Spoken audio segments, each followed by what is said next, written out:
തൃപ്പൂണിത്തുറ അത്തച്ചമയം ഓണത്തിന്റെ മഹത്തായ വരവേൽപ്പ്. അതാണ് തൃപ്പൂണിത്തുറയുടെ രാജവീഥികളിലൂടെ ഭംഗിയായി അണിനിരക്കുന്ന അത്തച്ചമയ ഘോഷയാത്ര. എറണാകുളം ജില്ലയിലെ തൃപ്പൂണിത്തുറയിൽ ചിങ്ങമാസത്തിലെ അത്തം നാളിലാണ് ഈ ജനകീയോത്സവം അരങ്ങേറുന്നത്. കൊച്ചി രാജവാഴ്ചയുടെ കാലത്ത് ആരംഭിച്ച അത്തച്ചമയം അന്ന് രാജകീയ ഉത്സവമായിരുന്നു.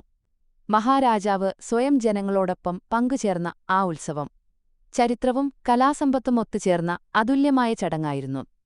ആനപ്പുറത്ത് നഗരകുട്ടി കാഹളം മുഴക്കി ദേശമറിയിക്കൽ നടത്തി ഉത്സവത്തിന്റെ വാർത്ത ജനങ്ങളിലേക്കെത്തിക്കുമായിരുന്നു. അത്തം നാളിൽ നാടുവാഴികൾ, കർത്താക്കന്മാർ, പ്രഭുക്കൾ എന്നിവർ ചടങ്ങിൽ പങ്കെടുത്തിരുന്നു. ഉത്രം ദിനത്തിൽ മഹാരാജാവ് ബ്രഹ്മചര്യവ്രതം പാലിച്ച് അത്തം രാവിലെ ശ്രീപൂർണത്രയീശ ക്ഷേത്രദർശനം നടത്തും. നമ്പൂരിമാരുടെയും തിരുമുൽപ്പാടുകളുടെയും നേതൃത്വത്തിൽ മഹാരാജാവിന് ആടയാഭരണങ്ങൾ അണിയിക്കും. തുടർന്ന് വെള്ളിസിംഹാസനത്തിലിരുന്ന് ദന്തപ്പല്ലക്കിൽ കയറി നഗരപ്രദക്ഷിണത്തിന് പുറപ്പെടും.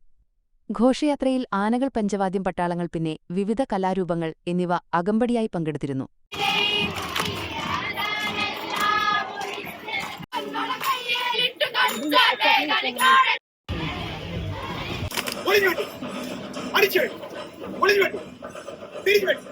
ഘോഷയാത്രയ്ക്ക് ശേഷം മഹാരാജാവ് പ്രധാനികൾക്ക് അത്തപ്പണവും ഓണപ്പടവും നൽകി പ്രത്യേക ക്ഷണിതാക്കൾക്ക് 64 വിഭവങ്ങളുള്ള ഓണസദ്യയും ഒരുക്കുമായിരുന്നു.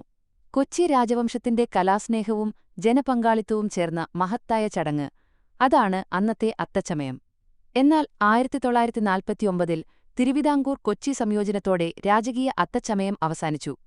അത്തച്ചമയത്തിൽ പങ്കെടുത്ത അവസാനത്തെ മഹാരാജാവ് രാമവർമ്മ പരീക്ഷിത് മഹാരാജാവായിരുന്നു. എന്നിരുന്നാലും ജനങ്ങളിലുണ്ടായിരുന്ന അതിയായ താൽപര്യം കണക്കിലെടുത്ത് 1961 അത്തച്ചമയം പുനരാരംഭിച്ചു. അതേ വർഷം കേരള സർക്കാർ ഓണത്തെ സംസ്ഥാനോത്സവമായി പ്രഖ്യാപിക്കുകയും ചെയ്തു. മുൻപ് ഹിൽ പാലസിൽ നിന്ന് ആരംഭിച്ചിരുന്ന ഘോഷയാത്ര ഇപ്പോൾ തൃപ്പൂണിത്തുറ ബോയ്സ് ഹൈസ്കൂൾ ഗ്രൗണ്ടിലെ അത്തം നഗറിൽ നിന്ന് ആരംഭിച്ച് നഗരം ചുറ്റി വീണ്ടും അത്തം നഗറിൽ എത്തിച്ചേരുന്നു.